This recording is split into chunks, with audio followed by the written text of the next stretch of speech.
दोस्तों, अगर आपके हाथ में रुपया है तो आप बाजार में फिर कुछ भी खरीद सकते हैं। मान लीजिए आपके पास 100 रुपए हैं तो आप एक बढ़िया सा बर्गर खा सकते हैं या आइसक्रीम खा सकते हैं। अगर आपके पास 1000 रुपए हैं तो आप एक मार्केट से शानदार शर्ट खरीद सकते हैं, जीन्स खरीद सकते हैं। और अगर आपके पास हजारों लाखों रुपए हैं तो आप मोटर, गाड़ी, बंगला कुछ भी ले सकते हैं। लेकिन इसी रुपए की कीमत जो आपके हाथ में, अगर ये कीमत गिरती गई तो ऐसी नौबत आ सकती है कि आपको फिर 100 रुपए में एक छोटा कप आइसक्रीम कभी नहीं मिलेगा। और ये कड़वी सच्चाई है, क्योंकि रुपया आजकल बहुत तेजी से गिरता चला जा रहा है। Where the rupee is 87.40 against the dollar. Once again, of course, we started this week with a... इतिहास में पहली बार अमेरिकी डॉलर के मुकाबले भारतीय रुपए 80 के पार चला गया है। Today the rupee suffered its worst single day drop in close to 2 months. अब दोस्तों, देश की अगर यही हालात रहे और रुपया इसी स्पीड से नीचे गिरता गया डॉलर के मुकाबले, तो फॉरेन कंसल्टेंट एजेंसीज का कहना है, फाइनेंस एजेंसीज का कहना है कि आने वाले कुछ महीनों में रुपए की कीमत डॉलर के मुकाबले 91.82 पैसा यानी 91 रुपए 82 पैसा हो सकती है। यानी 92 रुपए तक ये कीमत गिर सकती है। और हो सकता है कि रुपया आने वाले समय में 2025 में 100 का आंकड़ा पार कर जाए। यानी $1 इज इक्वल टू 100 रुपीज। $1 की कीमत 100 रुपए हो सकती है, सेंचुरी। अब दोस्तों, एक तरफ रुपए की कीमत में, रुपए की वैल्यू में डॉलर के मुकाबले ऐतिहासिक गिरावट है, हिस्टोरिकल डिक्लाइन है, लेकिन सरकार के कान पर जू नहीं रेंग रही। मोदी जी चुप हैं, बिल्कुल नहीं बोल रहे। फाइनेंस मिनिस्ट्री भी चुप है। और ये वही मोदी जी हैं जब वो प्रधानमंत्री नहीं बने थे या प्रधानमंत्री की तैयारी कर रहे थे बनने की 2014 में। उस वक्त हर तीसरे महीने वो रुपए की कीमत आंक रहे थे। आप कह सकते हैं कि मनमोहन सिंह का जो टेन्योर था, हर 3 महीने, क्वार्टरली, तिमाही, वो रुपए की वैल्यू गिन रहे थे कि रुपए इन 3 महीनों में कितने नीचे गया। और बार बार कैमरे पर मोदी जी सामने आ रहे थे देश के। पिछले 3 महीने में जिस तेजी से रुपये की कीमत टूटती गई है, गिरावट आई है, और दूसरी तरफ 3 महीने में सरकार की तरफ से एक भी कदम लिया गया हो, ऐसे कोई संकेत नजर नहीं आ रहे। अब दोस्तों, कहां तो मोदी जी बैरोमीटर लेकर मनमोहन सिंह का हर तीसरे महीने का हिसाब देश को दे रहे थे कि रुपया कितना गिरा हर तिमाही में। मुझे लगा कि मोदी जी का भी हिसाब आपके सामने रख देता हूं।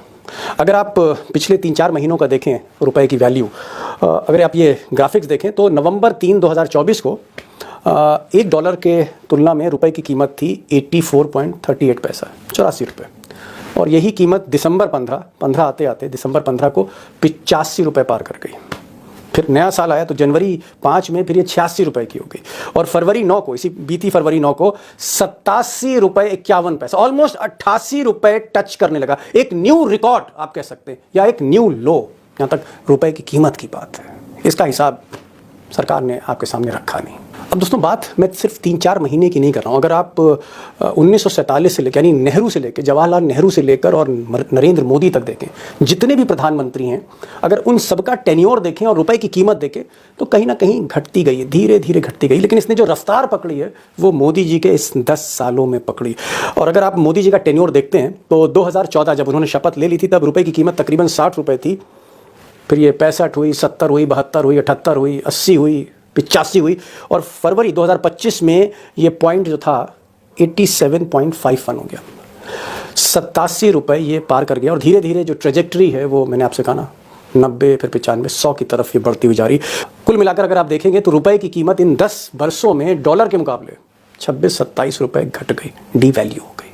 अब दोस्तों, कोई पत्रकार मोदी जी से तो पूछ नहीं सकता है कि भाई रुपए की कीमत इतनी तेजी से क्यों गिर रही है। मोदी जी प्रेस कॉन्फ्रेंस तो करते नहीं, मन की बात करते हैं। लेकिन उनकी जो फिनेंस मिनिस्टर है, वित्त मंत्री हैं, निर्मला सीतारमण, जब इनकी घेराबंदी हुई सांसदों से लेकर पत्रकारों तक, तो उन्होंने बड़ी चौंकाने वाली बात कही। उन्होंने कहा कि साहब, दरअसल रुपए की कीमत जो है गिर नहीं रही है डॉलर के मुकाबले। दरअसल रुपया तो वहीं का वहीं है, रुपया कमजोर नहीं हुआ, डॉलर मजबूत हो गया है। First of all, I would look at it as not rupee sliding, I will look at it as dollar strengthening incessantly. अब दोस्तों, निर्मला सीतारमण जी का जब जिक्र आया तो मुझे लगा कि एक फैक्ट आपके सामने और रखूं, और फैक्ट बड़ा इंटरेस्टिंग है।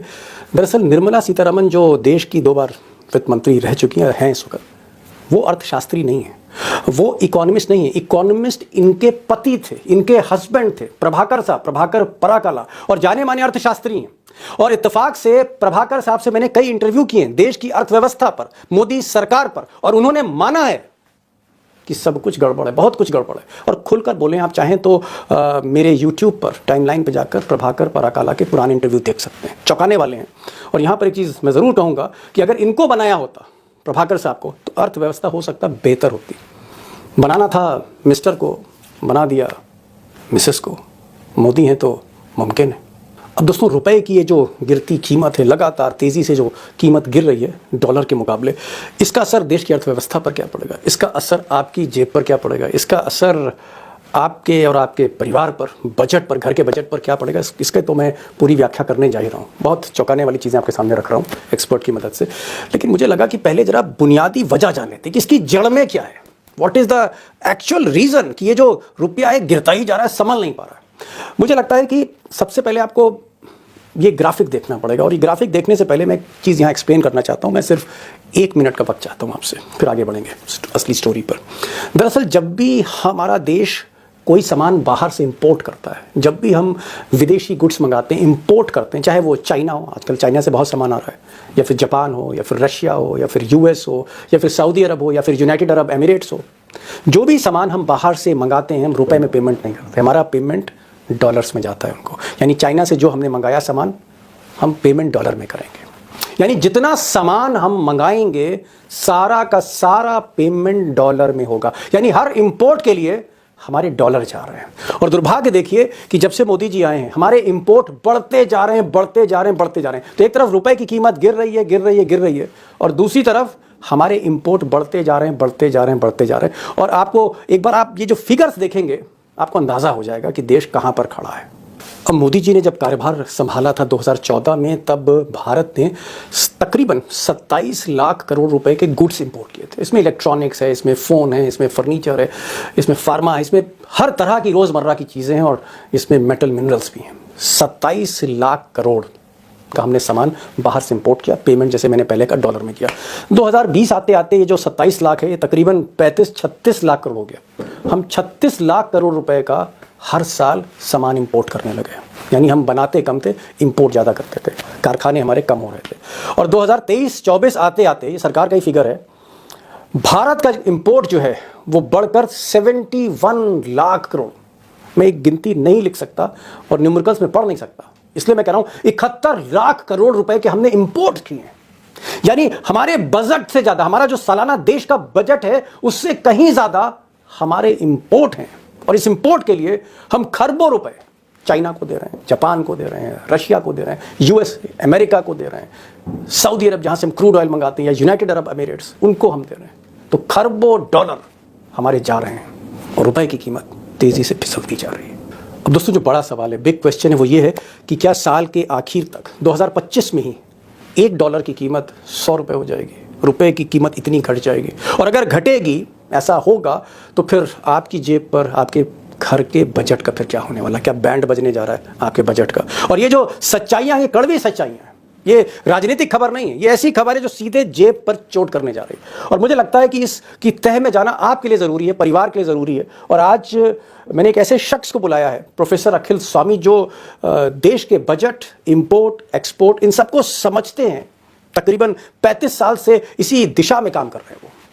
बड़ी बात यह है, बहुत आसानी से समझाते हैं, बहुत आसानी से समझाते हैं, सहजता से। इसको समझना बहुत ज़रूरी है, और प्रोफेसर अखिल स्वामी को सुनना ज़रूरी है।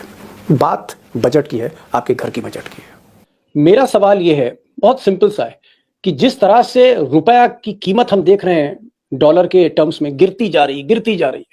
84 था, 85 हुआ, 86 हुआ, 88 हुआ।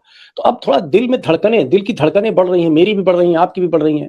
और जनता जो नहीं समझ रही, मुझे लगता है उसकी धड़कनें एक ना एक दिन बढ़ेंगी, जब ये रुपया 90 हो जाएगा या 100 हो जाएगा। तो मुझे तो डर लग रहा है कि कहीं मोदी जी वो रुपए का शतक ना मार दें, सेंचुरी ना लगा दें, 100 रुपया ना कर दें, कि डॉलर के मुकाबले रुपया 100 का आंकड़ा पार कर गया। आपका रुपया स्ट्रांग कैसे होगा? आपका रुपया तब स्ट्रांग होगा जब आपके एक्सपोर्ट बढ़ेंगे, जब विदेशी लोग आपके देश के अंदर पढ़ने आएंगे और टूरिज्म करने आएंगे, तो आपके देश के अंदर डॉलर आएगा।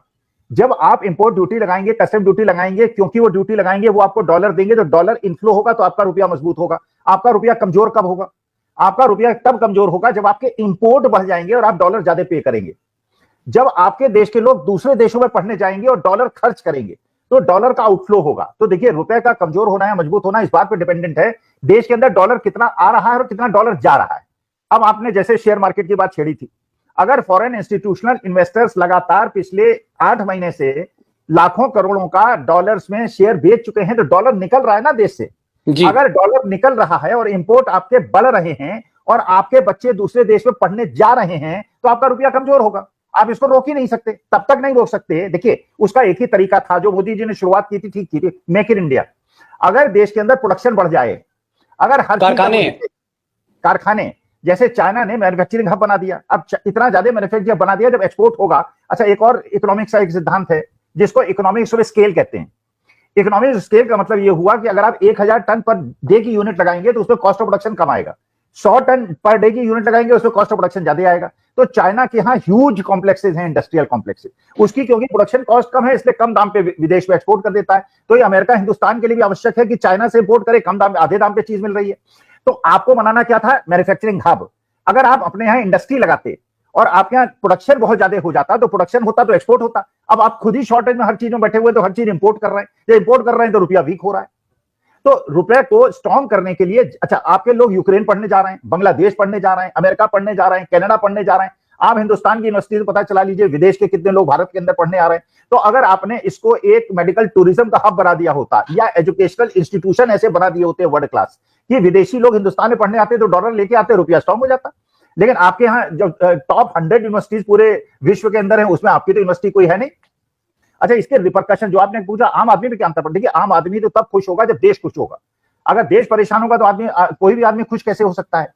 देश कैसे परेशान होने वाला है? जो आपने कहा 100 रुपए हो जाएगा, तो देश पे क्या असर पड़ेगा? आप कहें तो मैं 1 मिनट में एक्सप्लेन कर देता हूं। देखिए दीपक जी, मान लीजिए आपकी एक फैक्ट्री थी, उस फैक्ट्री के अंदर आपके महीने की आमदनी 1 लाख रुपए थी, खर्चे वर्चे निकाल के आपका 1 लाख रुपए थे, आप आनंद से अपना जीवन बिता रहे थे। अब आपने क्या किया? उस फैक्ट्री में 5 करोड़ की एक मशीन डाल ली लाके, उसमें आपने 3 करोड़ का लोन ले लिया। अब 3 करोड़ के लोन का प्रिंसिपल और इंटरेस्ट का इंस्टॉलमेंट आपको देना है। आमदनी आपकी 1 लाख से घट के 80,000 हो गई, तो आपकी क्या स्थिति होगी जरा इमेजिन कीजिए। देश की वही स्थिति है। आपकी लोन तो बढ़ गए हैं, लोन तो 52 लाख करोड़ से बढ़ के 240 लाख करोड़ हो गए, लोन बढ़ गए, लेकिन जीडीपी घट गई। तो इनकम अगर आपकी घट गई और लोन आपके बढ़ गए, तो आप क्या कर रहे हैं? आप वास्तविकता में नए लोन ले रहे हैं पुराने लोन को वापस करने के लिए। ये देश के बहुत सारे, you are taking loan to repay loan. लेकिन अच्छा, ये बताइए प्रोफेसर साहब, मेरा सवाल ये है कि अगर रुपया इसी तरह से उसकी कीमत घटती गई, 85 अब 87 पे आ गया है, 88 पे जाने वाला है, अगर ये 90 से लेके 100 चला गया कहीं, तो क्या आपको लगता है कि इस साल के अंत तक 100 जा सकता है? और अगर 100 चला गया तो आप आश्चर्यचकित हो जाएंगे, आपको आश्चर्य नहीं होगा? नहीं, मुझे कोई आश्चर्य नहीं होगा। जिस प्रकार की पॉलिसीज चल रही हैं और जिस प्रकार के आउटफ्लो हो रहे हैं और जिस प्रकार के इनफ्लो कम हो रहे हैं। अब अमेरिका पे आपने बहुत सारी चीजों पे इंपोर्ट ड्यूटी घटा दी, मतलब आपको ताज्जुब नहीं होगा रुपया 100 का आंकड़ा पार कर जाए? नहीं, कोई ताज्जुब नहीं होगा। और डोनाल्ड ट्रंप क्या करेंगे अभी देखिए, और पता चल जाएगा 2-4 दिन में। अगर टैरिफ लगेंगे तो इसका मतलब यह है आप जो एक्सपोर्ट करेंगे उन पे वो टैक्स लगाएंगे, और जो आप उनसे इंपोर्ट करेंगे उस पर आप कस्टम ड्यूटी, इंपोर्ट ड्यूटी नहीं लेंगे। अगर आप इंपोर्ट ड्यूटी नहीं लगेंगे तो डॉलर का इनफ्लो कम हो जाएगा कि नहीं हो जाएगा? जी। तो इसका माने और रुपये वीक हो जाएगा। अच्छा, अब आप खुद सोचिए, आपने व्यक्तिगत तौर पे 100 करोड़ का फॉरेन करेंसी लोन ले रखा होता, आपने डॉलर में लोन ले रखा होता 100 करोड़ का, और जब आपने लोन लिया था उस समय 80 रुपए का डॉलर था, तो 80 × 100 ये प्रिंसिपल, यही अमाउंट आपको वापस करना था ना, 80 × 100। अब मान लीजिए 100 डॉलर हो गया, 100 रुपए का डॉलर हो गया, तो आपको कितना पैसा वापस करना पड़ेगा? 100 × 100। ओहो, तो आपका जो रिपेमेंट है, मतलब लोन तो आपने लिया था 100 करोड़ का, अब वापस करना पड़ेगा 120 करोड़। लेकिन अडानी, अंबानी, जो बड़े बड़े उद्योगपति तो बाहर से जो है लोन लेते हैं, क्योंकि वहां के जो बैंक है उनका ब्याज दर बड़ी कम होती है, तो इनकी तो कमर टूट जाएगी अडानी साहब की। अरे सर, इसीलिए तो एक कल का एक न्यूज आइटम है, उसे कृपा करके देखिए। अडानी एनर्जी ने जो फाइनेंसर्स के कंसोर्शियम है उनसे रिक्वेस्ट की है कि मेरे लोन को रिशेड्यूल कर दीजिए। रिशेड्यूल कर दीजिए का मतलब यह है कि आप जो आपको रिपेमेंट कर रहे हैं वो आप कर नहीं पा रहे हैं, आपको कठिनाई आ रही है देने में। अच्छा, मैं समझ गया। 1 मिनट, मतलब अगर मेरी तनख्वाह कम हो गई या कट गई और मैं 20,000 रुपए दे रहा हूं बैंक को मकान का, तो मैं कहता हूं भाई मैं 20,000 रुपए